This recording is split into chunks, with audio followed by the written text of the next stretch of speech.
بسم اللہ الرحمن الرحیم۔ السلام علیکم ورحمۃ اللہ وبرکاتہ۔ سیرت النبی صلی اللہ علیہ وسلم، قسط نمبر 6، واقعہ اصحاب الفیل۔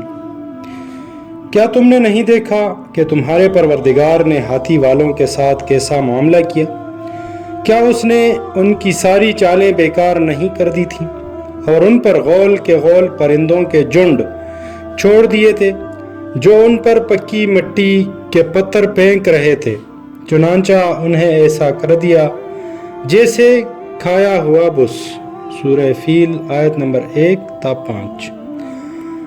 واقعہ اصحاب الفیل حضرت محمد مصطفیٰ صلی اللہ علیہ وسلم کی ولادت مبارکہ والے سال یعنی 571 عیسوی میں پیش آیا، جب یمن کے حبشی نژاد عیسائی حکمران ابرہہ بن اشرم 60,000 فوج اور 13 ہاتھی لے کر خانہ کعبہ کو گرانے کے ارادے سے مکہ پر حملہ آور ہوا۔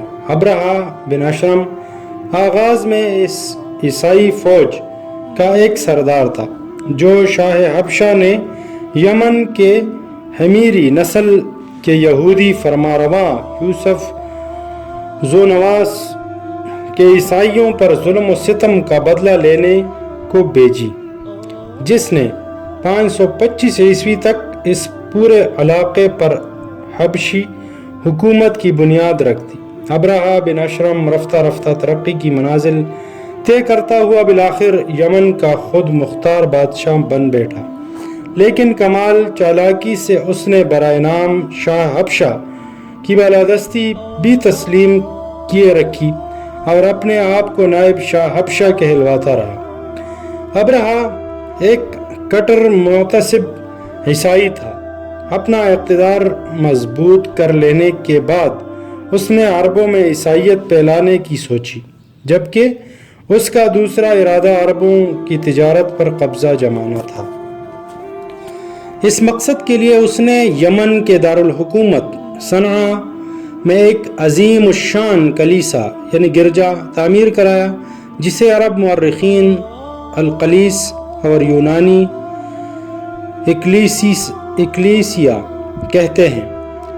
اس کلیسا کی تعمیر سے اس کے 2 مقاصد تھے۔ ایک تو عیسائیت کی تبلیغ کر کے عربوں کے حج کا رخ کعبہ سے اپنے کلیسا کی طرف موڑنا تھا، اور اگر وہ ایسا کرنے میں کامیاب ہو جاتا تو اس کا دوسرا نتیجہ یہ نکلتا کہ عربوں کی ساری تجارت جو ابھی تک خانہ کعبہ کی وجہ سے عربوں کے پاس تھی، وہ یمن کے حبشی عیسائیوں کے ہاتھ آ جاتی۔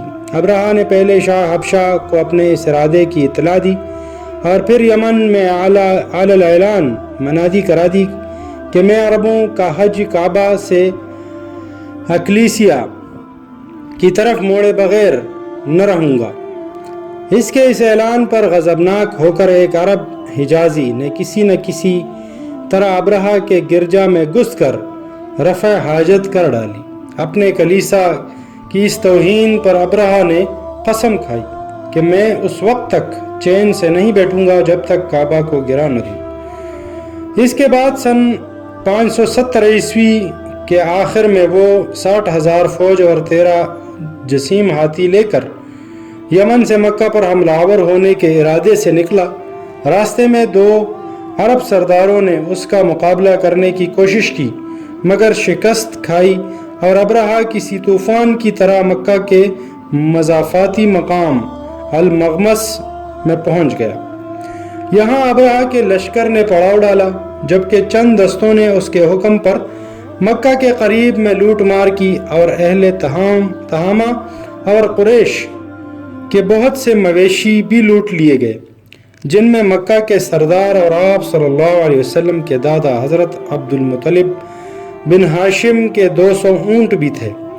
اس کے بعد ابرہہ نے ایک ایلچی مکہ کے سردار حضرت عبد المطلب کے پاس بھیجا اور اس کے ذریعے اہل مکہ کو پیغام دیا کہ میں تم سے لڑنے نہیں آیا ہوں، بلکہ اس گھر یعنی کعبہ کو گرانے آیا ہوں۔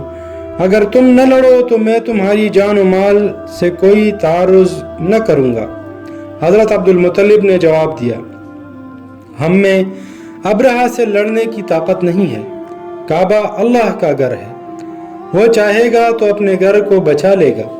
ایلچی نے کہا آپ میرے ساتھ ابرہہ کے پاس چلیں۔ وہ اس پر راضی ہو گئے۔ حضرت عبد المطلب بہت خوبصورت اور شاندار شخصیت کے مالک تھے۔ ابرہہ ان کی مردانہ وجاہت سے اتنا متاثر ہوا کہ اپنے تخت سے اتر کر ان کے پاس آ کر بیٹھ گیا۔ پھر آپ سے پوچھا آپ کیا چاہتے ہیں؟ انہوں نے کہا میرے جو اونٹ پکڑ لیے گئے ہیں میں اپنے ان اونٹوں کی واپسی چاہتا ہوں۔ ابرہہ نے ان کی بات سن کر سخت متعجب ہوا اور کہا آپ مجھ سے اپنے 200 اونٹوں کی واپسی کا مطالبہ تو کر رہے ہیں مگر اس بیت اللہ کا ذکر نہیں کرتے جو آپ کے اور آپ کے آباء و اجداد کے دین کی بنیاد ہے۔ میں اسے گرانے آیا ہوں مگر آپ کو اس کی کوئی فکر ہی نہیں۔ یہ سن کر حضرت عبد المطلب نے کہا ان اونٹوں کا مالک میں ہوں، اس لیے آپ سے ان کی واپسی کی درخواست کر رہا ہوں۔ رہا یہ گھر تو اس گھر کا مالک اللہ ہے، وہ اس کی حفاظت خود کرے گا۔ ابرہہ نے متکبرانہ انداز میں کہا کعبہ کو اب آپ کا اللہ بھی مجھ سے نہیں بچا سکے گا۔ حضرت عبد المطلب نے جواب دیا یہ معاملہ آپ جانیں اور اللہ، لیکن یہ اس کا گھر ہے اور آج تک اس نے کسی کو اس پر مسلط نہیں ہونے دیا۔ یہ کہہ کر وہ ابرہہ کے پاس سے اٹھ گئے اور ابرہہ سے واپس لیے گئے اونٹ لے کر مکہ آ گئے۔ السلام علیکم ورحمۃ اللہ وبرکاتہ۔